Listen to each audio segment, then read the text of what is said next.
नमस्कार, मी प्रमोद बाळासाहेब जाधव, बायोफॅक्टर कंपनी प्रतिनिधी. बायोफॅक्टर कंपनीकडून आपल्या सर्व शेतकरी बांधवांचे हार्दिक स्वागत. तर आज आपण आलेलो आहे हातनूर या गावामध्ये, तालुका कन्नड, जिल्हा छत्रपती संभाजीनगर. हातनूर गावातील प्रगतशील शेतकरी सुनील मगर यांच्या शेतामध्ये आपण आहोत. तर दादा, आपण आपल्या शेतामध्ये मागच्या 8 दिवसाआधी आलो होतो, डेमॉन्स्ट्रेशन दिला होता. रिझल्ट कशी आले 2 मिनिटं आपल्या शेतकरी बांधवांना सांगता का? नंबर 1च रिझल्ट आलेला आहे. कारण 8 दिवस पण नाही झाले, पण क्वालिटी एकदम खतरनाक आहे आपल्या कंपनीची.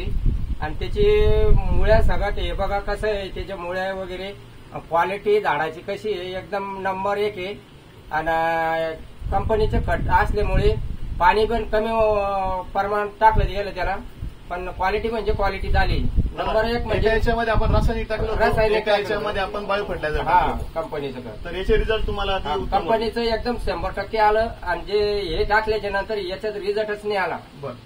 तर दादा, आपण बाकी शेतकऱ्यांना काय सांगू शकता का, रासायनिक खतासोबत बायो फर्टिलायझर हे वापरायला पाहिजे का? कंपनीचं खतच एकदम नंबर 1 वाटलं मला.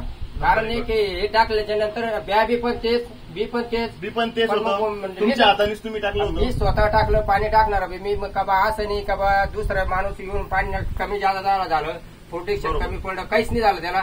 खत पण सारखाचे, दाणे पण आपण 10 मोजून टाकले त्याच्यामध्ये, विषय काहीच नाही. जेवढं आपण समजा एक कांडे बीट वाचलं गेलं तेवढं 2 गल्लासात बीट वाचलं गेलं.